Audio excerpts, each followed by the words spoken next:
Bullshit.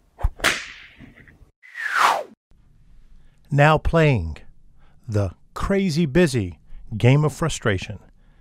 It's the No BS Marketing Show. I'm Dave Mastovich, CEO of Mass Solutions, the world's only no bullshit marketing firm.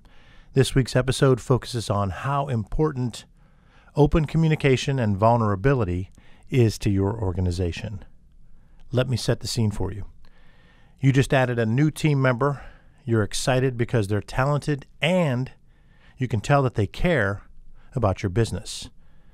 You know how rare it is to find someone who actually gives a shit about the company, and you start thinking to yourself, wait, so-and-so isn't like everyone else. She realizes that it's not all about her. She doesn't just find fault in the company or our clients.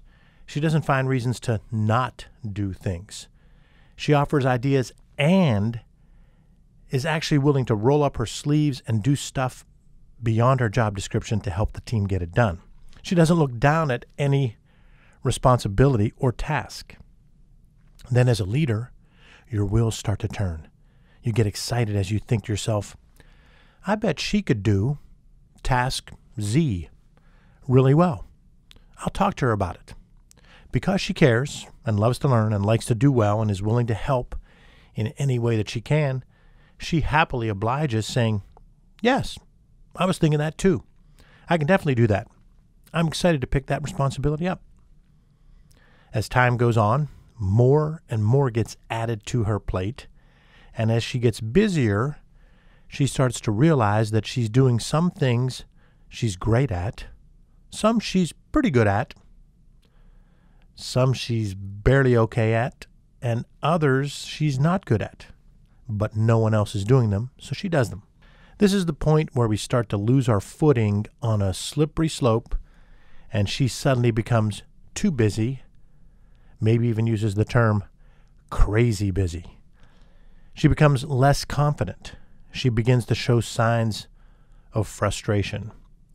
Because she isn't comfortable admitting that she needs help, she's worried that might look bad or that it might put a chink in her armor. She tries to keep plugging away, but becomes even more frustrated and stressed. She starts missing things and making mistakes. Now starts the domino effect where she begins beating herself up, but she's also human, so she starts to blame the company or others or clients instead, as well as beating herself up internally. It must be, insert your company name, because look at what I've done throughout my career. Look at how things have gone here. Look at this specific example. So-and-so didn't get me what I needed on time.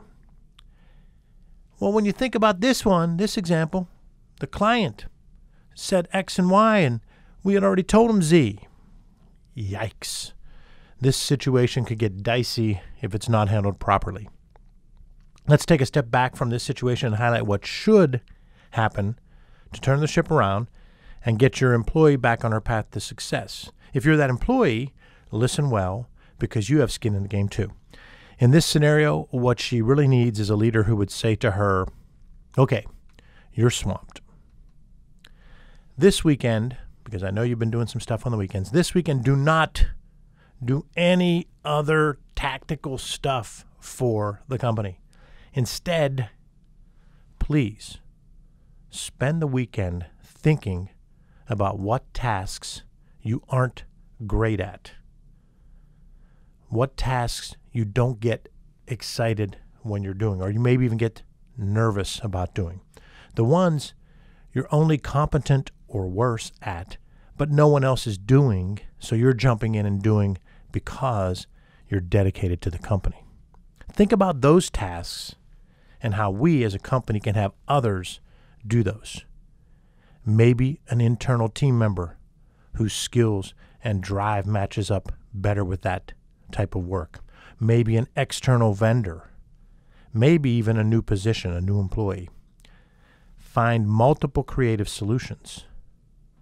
Map out what those would cost and how much time it would save you, and how much revenue it might generate because you aren't doing the other tasks and can do even better and more of what you're good at. Don't you think that's worth a weekend of pondering? That's what the leader should say. Now, here's the deal, though. When you have a leader who said something like that to you, you have to willingly commit and hold up your part of the agreement. If you don't have a leader that says something like that to you, you suggest it and then do it anyway over that weekend. By no means am I saying this exercise will be easy, but doing it will force you to do some personal reflection and to be vulnerable in admitting when you aren't great at everything, when you're not even good at everything, and when you actually stink at some things that you're doing purely because they have to be done. Yes, your ego might be bruised after this exercise, but recognizing your weaknesses gives you the opportunity to improve and double down on your strengths. And those strengths are what you get energized by when you leverage them. So you become more energized rather than drained. You become more productive. It's a win-win for you and the company. Now, be sure to point out what you're doing that you're not confident about and why. Point out how it's done and how it might be done by others. Point out how much time and money can be saved by you doing more of what you excel at. Then take the time to come up with multiple potential solutions. That way it's not seen as just complaining, and it's not relying solely on the leader to figure out something that they might not know in as great of detail as you know, since you're in the trenches. A large portion of this exercise is based on your willingness to collaborate with your leader to implement the solutions you came up with together. If the leader isn't receptive to this, when you suggest you're going to do it and you do it anyway and you come in and talk about it, then the following weekend you spend the time to build your action plan to move on to the next. It's time for you to find a place that will have a leader like that, and they're out there. Don't think of this exercise as just another item on your growing to-do list. Think of it as an opportunity to grow personally and professionally, as you'll have a better understanding of what drains you and what motivates you. This marks the end of another episode of the No BS Marketing Show, recorded from our studios in bold, beautiful downtown Pittsburgh, Pennsylvania. Remember, ask yourself, what's the big idea? And build your story around the answer. It's all about bold solutions, no BS.